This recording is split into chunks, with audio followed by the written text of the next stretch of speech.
Hi guys, I just want to welcome you today to The Accidental Artist, and I'm so glad to have Brian here today. He is from North Carolina, and just thank you so much for being a part of this, and I just want to welcome you, so thanks for being here.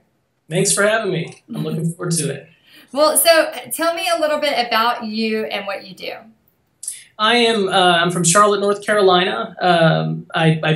I'm a professional portrait painter. I've been painting portraits for the past 20 years, and that's what I do full time. Paint a lot of private commissions for private families. Oh, wow. So how long have you been an artist? I mean, or how did you become an artist, I guess I should say? I've always wanted to be an artist ever since I was 3 years old. My grandmother was a commercial artist, and so I grew up watching her do her art jobs, and she actually took me on some deliveries, so I was able to watch her deliver the artwork, and just that whole atmosphere really inspired me to just pursue art. And really there's no other profession that I've wanted to be since I was a kid, and then just kind of took off from there. Okay, so at 3 years old, do you remember actually doing art and painting and stuff like that at 3? Well, doing a lot of drawing, crayons, pencils, stuff like that. I didn't actually get into painting until I was in high school, besides finger painting, things like that when I was a kid. But yeah, I definitely remember when I was 3 years old, drawing and being inspired by her. Oh my gosh, that's so cool. So has painting portraits always been what you love to do? I've always loved to draw people, and I never really knew that there was a market for portrait paintings until I got into college. And it was in college that I met another artist that I've been studying under, Joe Bowler, for the past 20 years. He's a professional portrait painter. He used to be a big illustrator back in the 1950s. Did a lot of magazine covers for Saturday Evening Post, McCall's, Good Housekeeping, stuff like that. And then he moved into portraiture himself after the market moved more towards photography. And so it was really him that inspired me to start into portraits when I met him in college, and I realized that there's a big market, big demand for commissioned portraits, especially down south here. The southeast is the largest market for portrait paintings as far as private families go. There's a lot of I guess I should say a good market for more of the corporate portraits on the Northeast as well. But it wasn't until I got into college that I actually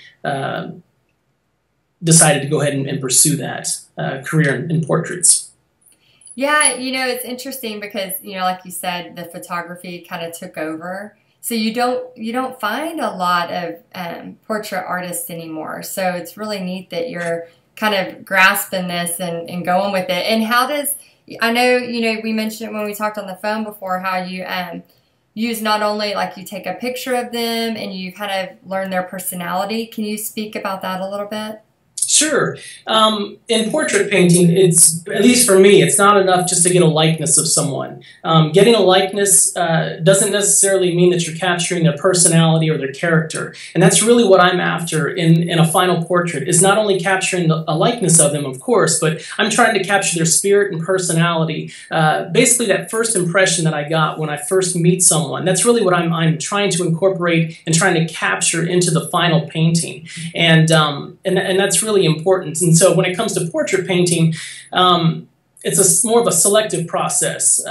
So I'm not just copying verbatim what I'm seeing in a photograph or the person in front of me. I'm being selective about what I'm trying to paint. I might emphasize one area or downplay other areas in order to bring out that character and that feeling for that person that I first got when I first met them. Oh, wow. And do you do prints sometimes if if a family requested, or is it all just that one original and that's it?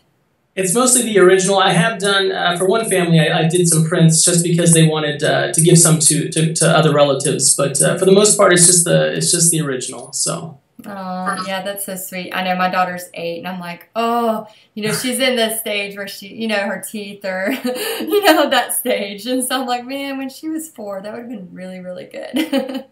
4 and 5 are really the ideal age for getting a portrait of a child done, because they're in between that baby stage and that grown-up stage. They're kind of in the middle, and like you said, it's before they start losing teeth and stuff like that. So the majority of my commissions, I would say, are between 4.5 and 5-year-old children a lot of times.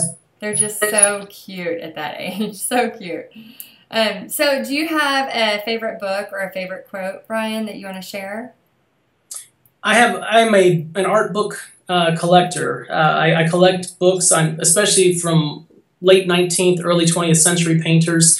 There are some quotes that have kind of stuck with me over the years. One is by an artist named Harold Speed. He wrote a couple of different books. One was The Practice and Science of Drawing, and the other was a book on oil painting. I'm not quite sure what the title of it is, but in that book, he says basically that every obstacle should be put in front of the aspiring artists, because it's only those artists whom you cannot discourage who are worth encouraging. And it was that saying that really motivated me when I was an art student, to be that student that no matter what happens, no matter how many times I got discouraged, to stick with it, because it's really important, especially in art, to not give up. If that was one thing that I could tell people, just don't give up. Mm-hmm. And the other quote is by Joe Bowler, my mentor, the artist that I've been studying under. He told me early on that the learning is in the doing. And when it comes to painting, a lot of times artists get frustrated because they're not seeing the instant results that they want to, especially when it comes to painting. They're so used to being able to control a dry medium like pencil or charcoal, and they get really good at that. But when they move into painting, it's a different language, and they're having to think differently, and they often get frustrated. And a lot of people, a lot of artists drop out, so to say, when it comes to painting, because it's uncomfortable at the beginning.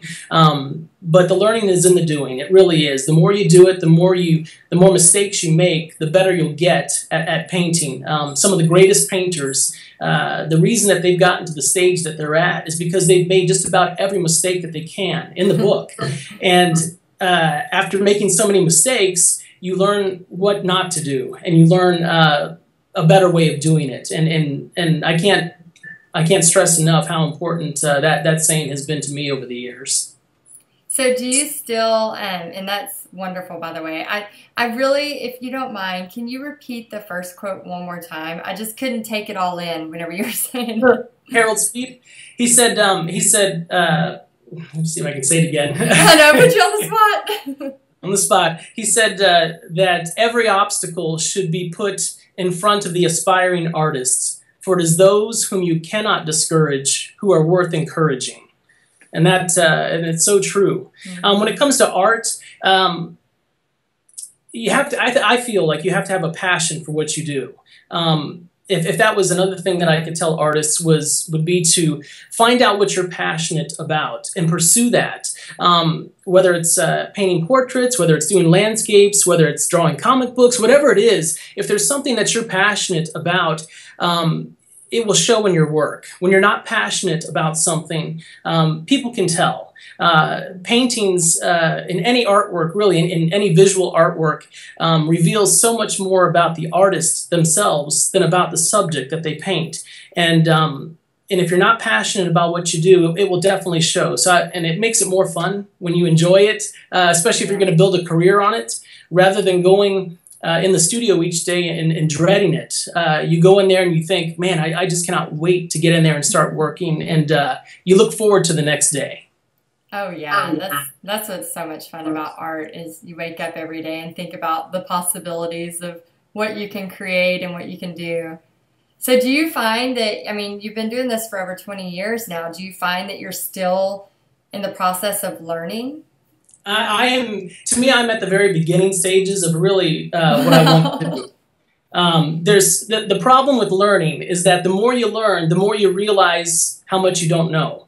And the best artists over the years have been those that have approached their art from the standpoint of being a student first. In other words, they're always willing to learn, and they've always got that curiosity about them. If you ever get to the point where you think you've arrived and you don't have anything else to learn, if I ever got to that point, that would be the day when I should probably just lay down the brushes and call it quits, because there's nothing to look forward to. There's so much more that you can learn, and there's so much better that you can become. Everybody has, you hear the term potential a lot. Everybody has, they have potential to be a great artist. The thing is, no one really knows what their potential is. It usually takes a set of circumstances in their life, or a certain person or certain people in their lives to bring out the best in someone. And I always look at it from that point of view. I'm always trying to make each new painting better than the last. That way I don't sort of plateau. I'm always moving forward. And so I'm always a student, and I'm always curious to learn more, and I'm always striving to get better. Yeah, and what you had said earlier about, somebody being there to help you or to help push you or something like that. I know you talked about your mentor. Is that the person who kind of inspires you, or do you have other people who inspire you? As far as contemporary artists, Joe Bowler has definitely been the main inspiration. Besides my grandmother, she got me going when I was younger. There was another instructor in college named Brian Jekyll. He was great because he first introduced me to some of the old masters, guys that I study all the time now. People like John Singer Sargent, Anders Zorn, Joaquin Sorolla, Cecilia Beau. Mostly late 19th century painters, and he got me started into studying those artists, and got me looking not only to the past, but looking to what was possible in paint. Because up until that time, as I was a student in art school, I was only looking around at the other people in my class and comparing my work to theirs. And that's a very small pool to compare your artwork to, because you can start to feel like you're a great artist when you start comparing yourself to just the people around you. But when you start to compare your work to the work of the old masters, people like Sargent and those guys, that's when I really realized that I had so far to go. And so I really credit Brian Jekyll for getting me started in that direction. And it was from there that Joe Bowler, he really just kind of fueled the whole passion for me to really pursue that level of professionalism, I guess I should say.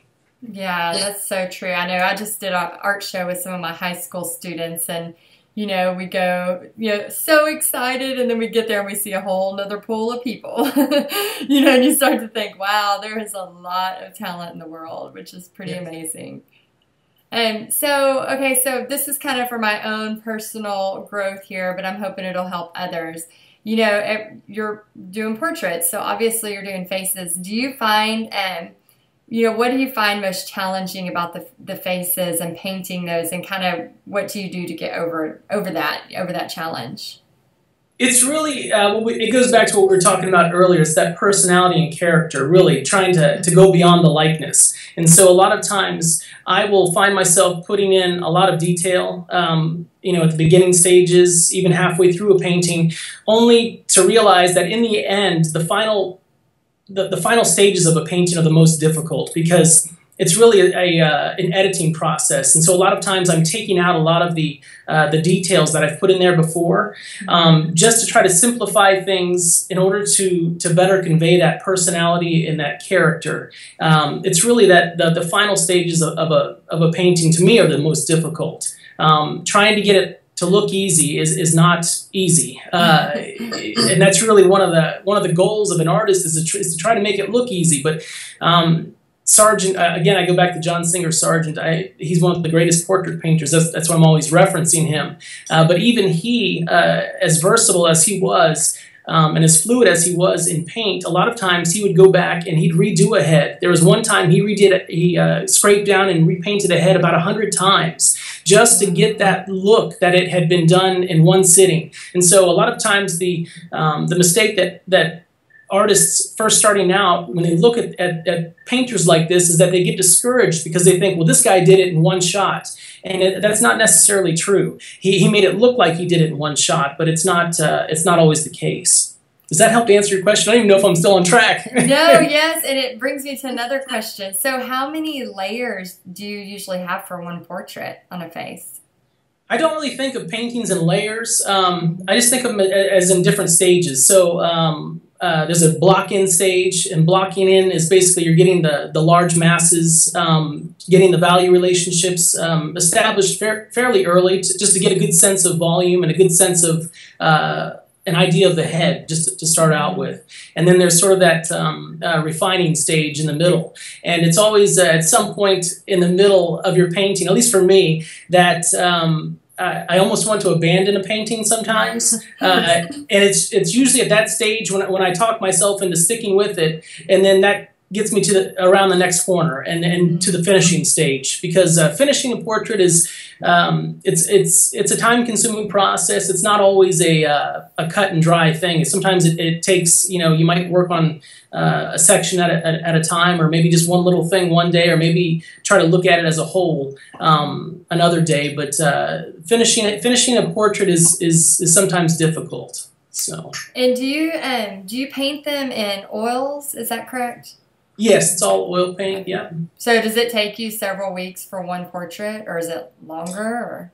I'll usually spend about a month on a portrait, and that's working on several portraits at a time, so it's not working on one portrait every single day. I learned over the years that if I work on just one portrait at a time, I start to get tired of working on it, and I'll start to make mistakes. And the more you look at a painting, the more you keep working on a painting, you'll make mistakes, but you won't realize it until it's too late. And so a lot of times you'll go back the next day and you'll think, oh, I wish I would have stopped yesterday at this point when I felt good about the painting, rather than trying to take it to a further stage and end up ruining it. And so I've learned that usually I'll stop on a painting during the day if it's going really well and I'm feeling really good, then I'll go ahead and stop, because it's probably a good stopping point.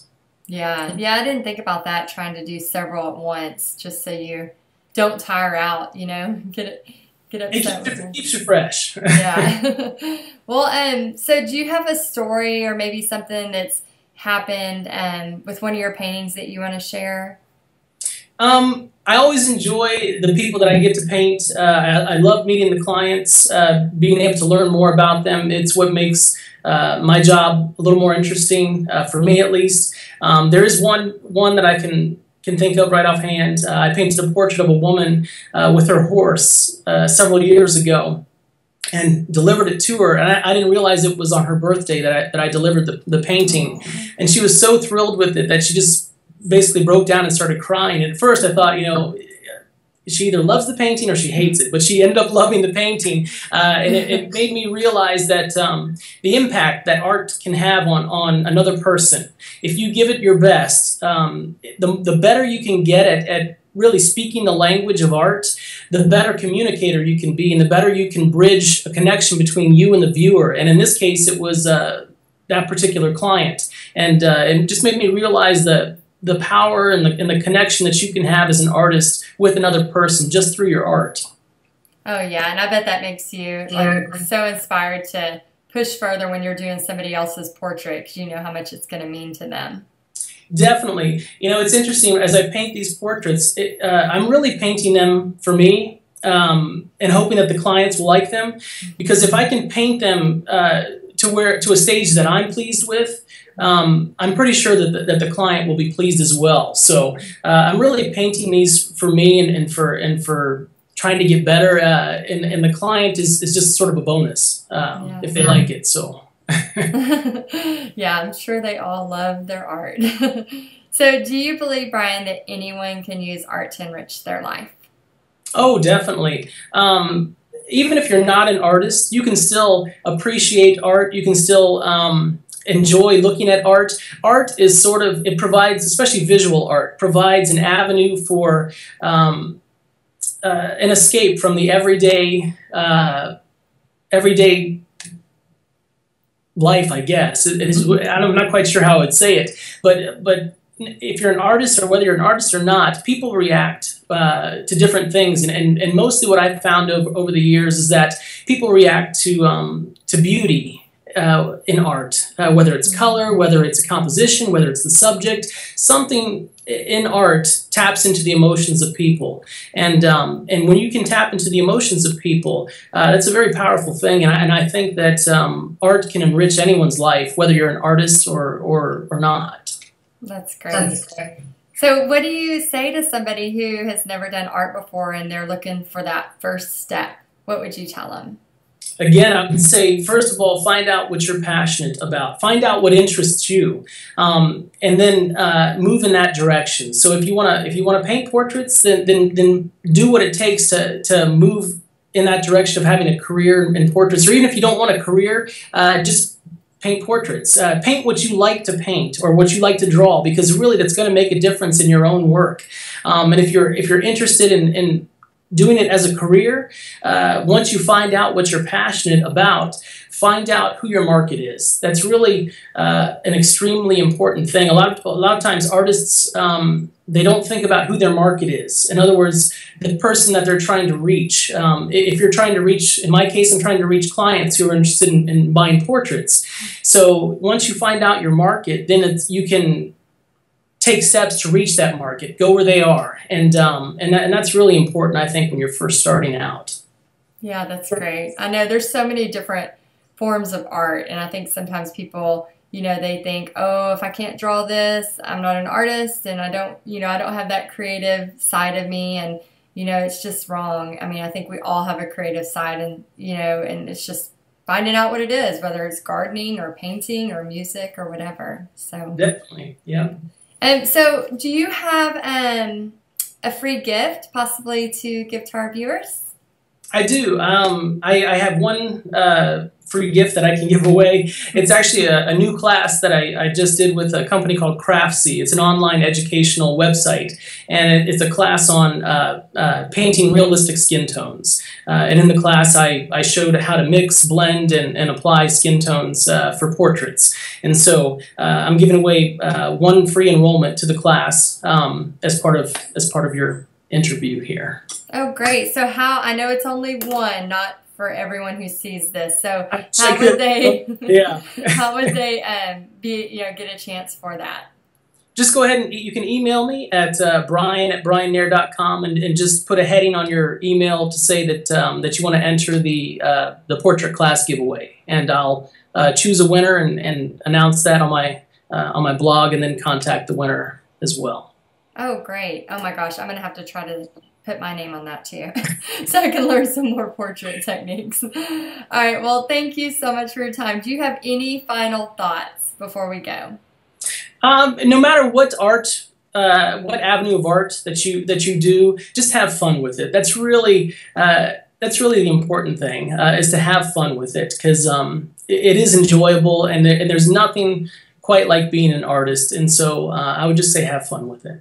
That's great. Oh, thank you so much for taking your time out, and I know the viewers are going to appreciate listening to this, if I can get it out right. And I just appreciate you so much, and I'll see you soon. Thank you so much, Brian. Thank you. Bye. Bye.